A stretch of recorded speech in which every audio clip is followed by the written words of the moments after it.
গণতন্ত্রের প্রতীক এবং সকল মানুষের মা।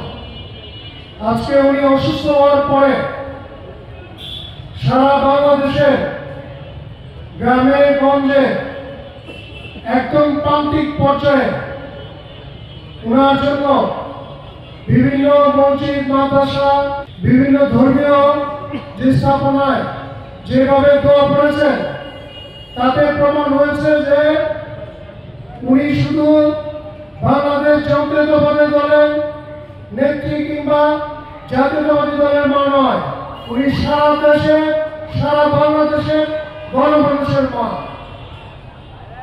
আজকে আমরা বলি যে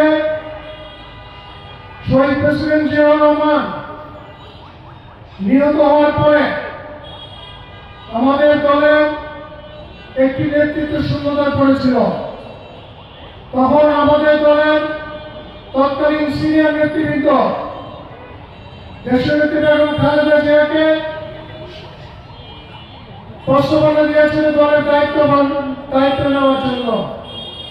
সেই সময়ে দেশনেত্রী বেগম খালেদা জিয়া ছিলেন একজন সত্যিকার অর্থে গৃহবধূ, কিন্তু দলের স্বার্থে দেশের স্বার্থে দলীয় নেতা কর্মীদের স্বার্থে দেশনেত্রী বেগম খালেদা জিয়া তখন এই দলের দায়িত্বভার গ্রহণ করেন।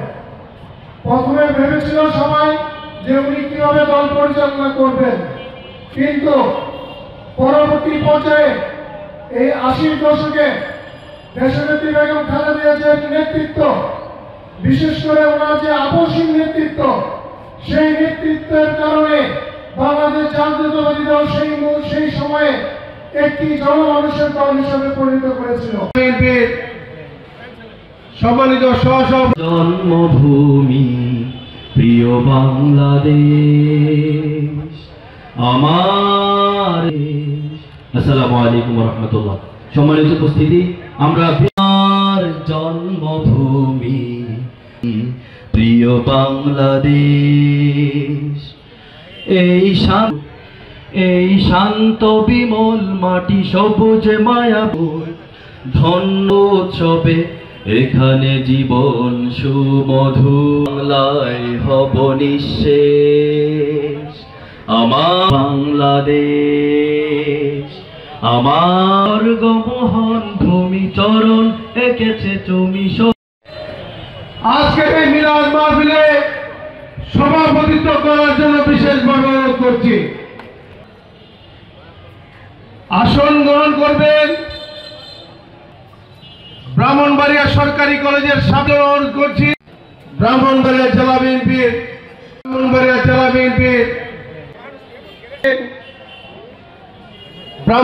জেলা বিএনপির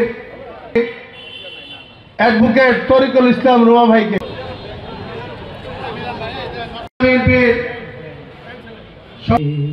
আসসালামু আলাইকুম ওয়া রাহমাতুল্লাহ। সম্মানিত প্রিয়জন হবে যে তিনি এক সময় সম্মানিত প্রিন্সিপাল মহোদয়, আল্লাহ বেগম খালেদা জিয়াকে আল্লাহ দ্রুত শেফায়ে কামেল আদিল দায় নসিব করেন। ইয়া আরহামার রাহিমিন, আমি গুনাহগারের দিকে নাচিয়া এখানে অনেক মানুষ আছে যার হাতটা আপনার কাছে পছন্দ লাগে, আল্লাহ তার হাতের সাথে আমাদের সকলের হাতকে কবুল আর মঞ্জুর করেন, সকলের দোয়াকে কবুল আর মঞ্জুর করেন। ওয়া সাল্লাল্লাহু আলা খায়রি খালকিহি ওয়া নূরি আরশিহি মুহাম্মাদিন ওয়া আলিহি ওয়া আসহাবিহি আজমাইন। آمين آمين آمين برحمتك يا أرحم الراحمين।